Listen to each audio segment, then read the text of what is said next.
So hi, everybody. KidLit TV is very excited to be covering interviews with some of our panelists today.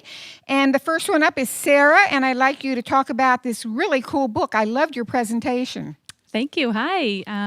Yes, this is The Important Thing About Margaret Wise Brown.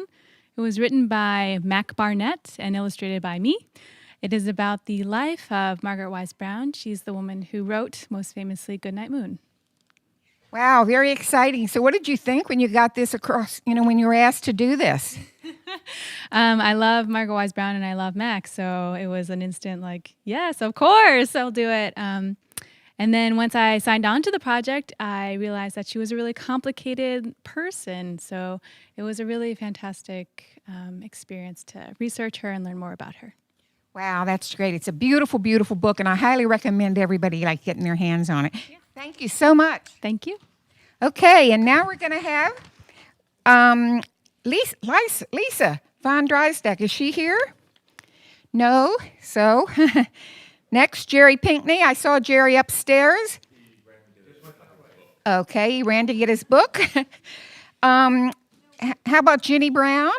Is Ginny here? Okay. Linda. Wilma, who did Wilma. Is Linda here? Yes, yay. Come over here and tell us. I loved your presentation. I thought it was so moving, and particularly the ending just got, wow. Yeah, the whole process was so interesting for me, and a first-time illustrator. So I had a lot to learn during the process, but it was certainly enjoyable.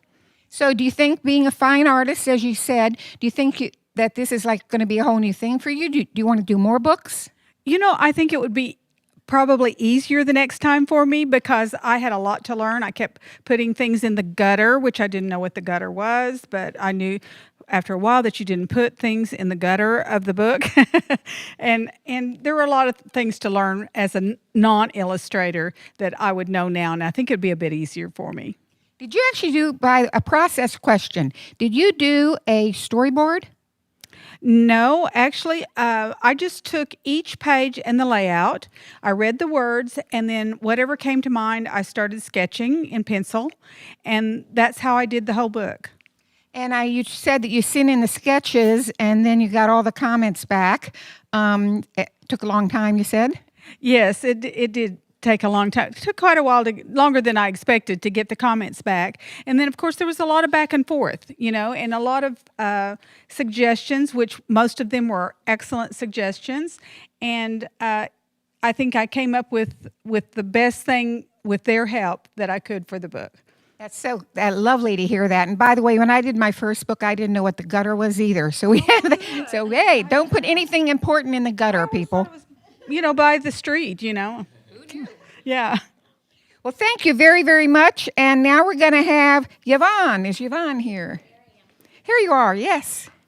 She is a Bank Street Writers. You're one of our Bank Street. A member of Bank Street Writers Lab.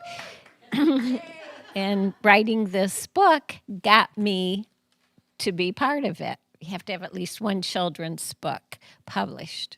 I didn't know what came first. You mean you did the book and then you got into the lab? Exactly. So they didn't help you, weren't able to help you with that one? No. But have helped me with the rest of them.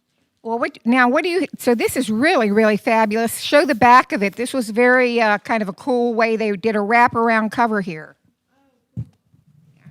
And this is his father. His mother took the picture, and his father is a poet, Roy Youngblood, very young bear, very famous native poet, and we hadn't heard from him for a while. And I was getting a little nervous because we needed the picture and a poem because we used him in the teacher's guide that goes with this. And so he called up one day and he says, I've been busy. I adopted 4 kids at the same time. Oh, my goodness. And this is little Rocky, one of the adopted kids at the same time. And now what's your next project? Right now I'm working on a book called Indigenous First. It's part of a series of reference books, and it's Indigenous First. So anybody who knows something about Indigenous First that you don't think that is easy to come by, please let us know. Okay, well, thank you so much, and good luck with your next project. So now we have Cynthia. We have Kevin. Is Kevin here? Not yet. Okay. When he comes, remind him. Jerry's back. Jerry, my old pal Jerry. Hi, Roxie. How are you? Hi. Good to see you. I loved listening to the way you talked about emotion, expressing emotion in your talk. It was very, very moving. Yeah. Well, thank you. And it's simply a matter of trying to draw from my own experience. It's always a response to something. Even as an artist, I'm responding as we as people we respond. So you see that you see that in the work. It's always, looking at the text and trying to experience it and then responding, but visually responding. Exactly. And that, when you were talking about it earlier, I had a couple of little light bulbs up here, epiphanies about what you were saying. Because children, when they look at things, they actually they transfer, yes. Right? Emotions. Right, exactly. And they want to see themselves in that picture or in that landscape.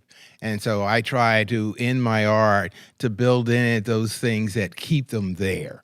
And make them feel comfortable. And I also try to add sort of visuals in my pictures that they spot or that they take ownership.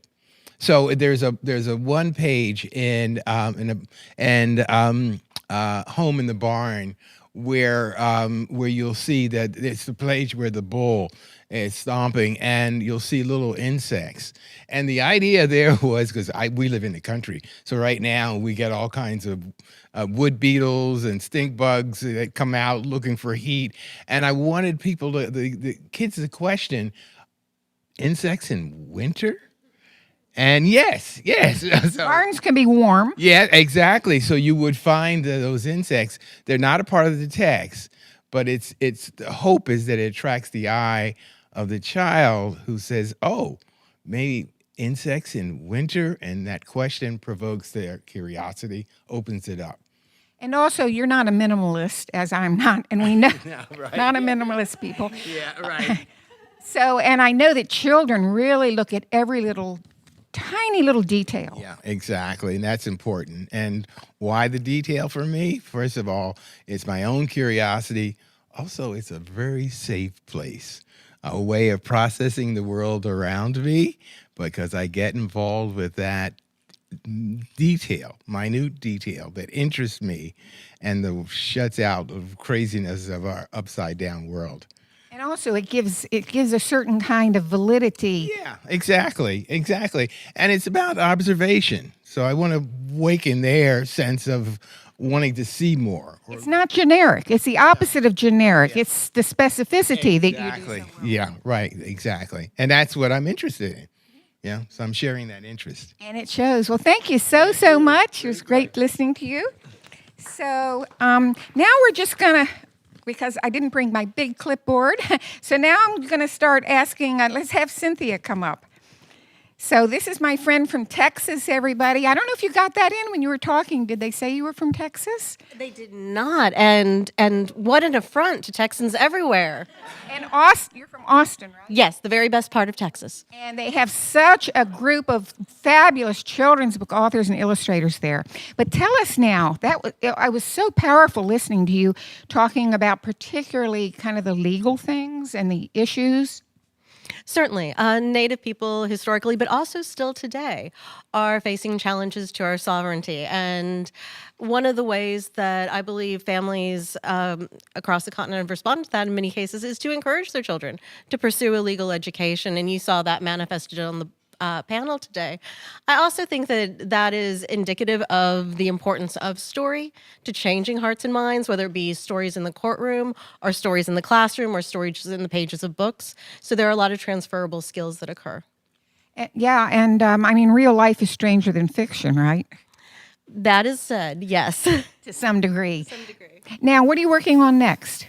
Oh, I'm extremely excited about my new project. I am co-authoring a series with Kekla Magoon, who some of you may know. She's a wonderful author. She was a Boston Globe Hornbook winner for Styx Malone. She's a multiple Coretta Scott King Award winner, finalist for the long list of the National Book Award. And together we're working on a book that is about a family that is both Black and Native.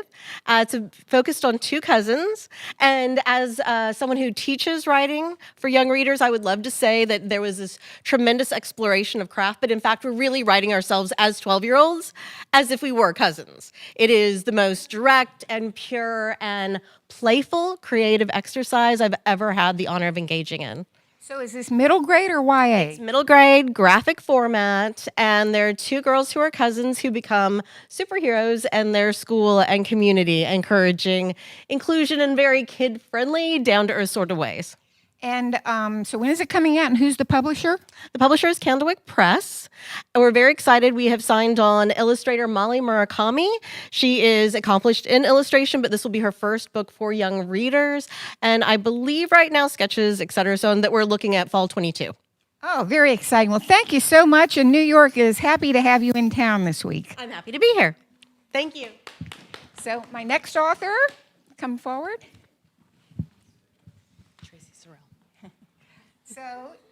So we have Traci. Oh, I'm sorry, Traci. This is just beautiful. Looks like you've already gotten some great awards. It's been pretty remarkable. I will say I am definitely grateful, or as we'd say in Cherokee, Otsaliheliga. It's been a wonderful reception for my debut book, and it came out last fall. It's nonfiction, and I have been surprised. It's been a Boston Globe Hornbook Honor book, a Cybert Honor, and Orbis Pictus Honor. So I've been very appreciative of that. It's been on numerous lists, and nothing that I anticipated. I was writing a book because I wanted to see and have a book to share with my son about contemporary Cherokee people living our lives and sharing, how we're taught to express gratitude and certainly things about our culture.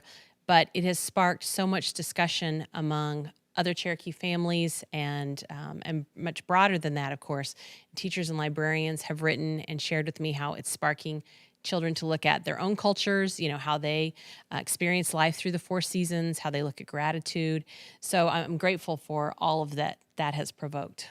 Actually, you said something I was thinking of during that panel, which was fascinating, and that is, I never heard the word nonfiction come up. But basically, other than the book on bread, almost all the books are nonfiction, but I don't know if Cynthia's is. Yeah.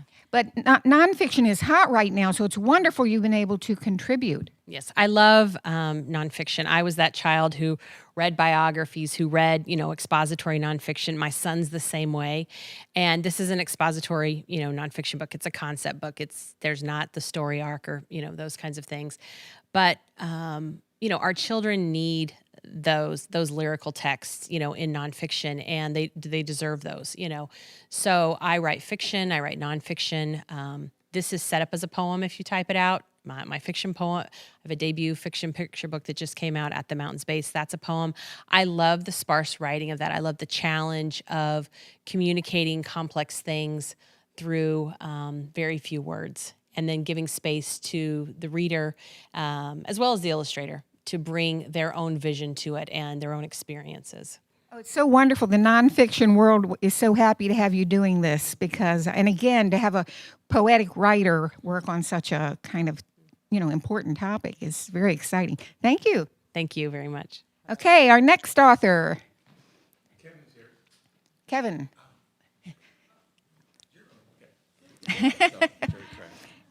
Jer, of course. So I loved your talk, and this is a middle school, right? Yes. So this is a graphic novel. It's a middle grade graphic novel through HarperCollins called New Kid. Okay. Now, by the way, do you live here in New York? I live in Connecticut. I was born here in New York, so the house where I have Jordan Banks grow up is actually the house where I was born in Washington Heights, about 60 blocks from here. Oh, neat. So you're a local guy. Yes. So who's published this? HarperCollins. And now you did the... I did the Let's writing open and up. the illustration. Wow. So that's a lot of illustrations. There are 250 pages So yes, and I'm working on book 2, which is another 250 pages. So when I leave here, since I get back home, I'm getting back to work. So I have a process question for you. You do not do a storyboard for this, right? I do kind of a story arc, and then I just go right into doing thumbnails. So I like my editor to see exactly what my vision is, and then we're always on the same page. Do you work on a computer? Yes, everything is done on a Wacom tablet, and I'm drawing it exclusively in Photoshop. And even my handwriting, I turned it to a computer font. So it looks hand-lettered, and it is kind of, but it is also a font that I created from my own handwriting. Very cool. And I noticed as you were flipping through, there's some great graphic devices in this. I can see already a change of scale. Yes. So what I wanted to do, it's about an African-American kid who grew up like I did, and his mom sent him to a private school in Riverdale. So he goes back and forth. So I wanted to have a different color palette for the city. As for Riverdale, when there's the green and then the pink shorts and the different colored pastels up there, as opposed to more the the darks and grays. New York, the official color. Right, exactly. So there's a lot of things with the color schemes, a lot of the graphics I do differently to show different things and the fashion. So I put a lot of research into this. And also, it's, there's such a thing as visual thinking. Yes. So what you've done, I mean, it sounds like you're telling the story through many different devices, including color. Yeah. Yep. Through color, and also how Mr. Pinkney was talking earlier about putting little visual devices in the background so a kid can be comforted and see different things in the background that you may not even see the first time. Maybe the second reading, you'll get it.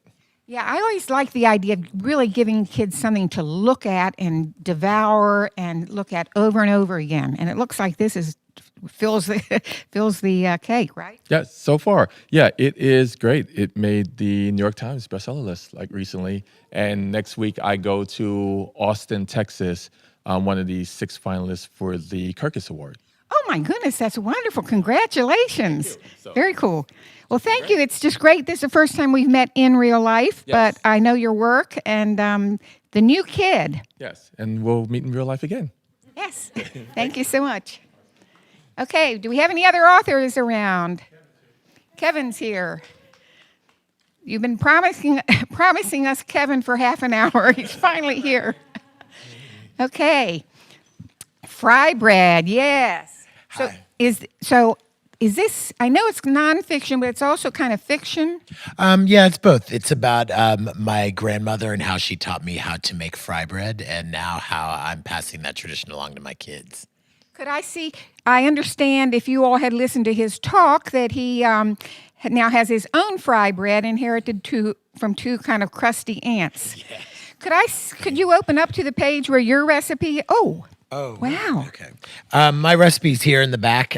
So I had 2 aunts, and they both made fry bread. One was kind of an earthier version. The other one was more of a scientific version. So I took the 2 of them together and combined it, and I made it a little more modern. So I use coconut oil, which is now like terrible for us. At one time it was healthy. And then in the future, I might even try out a gluten-free version. Wow. Now, what do you have with this? What accompanies the fry bread? You can do anything. So it could be savory or sweet.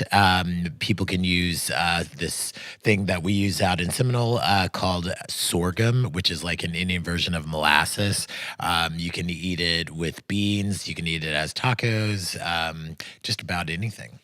Oh, it sounds absolutely fabulous. And another couple questions I have about this, about how big are the pieces?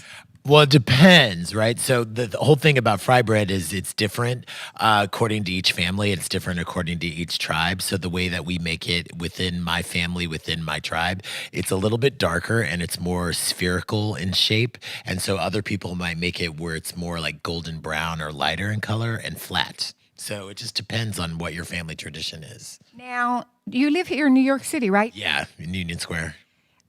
So do you have any trouble getting the good ingredients here? Oh, no, it's totally easy because all it is just like flour, salt, sugar, yeast, and oil.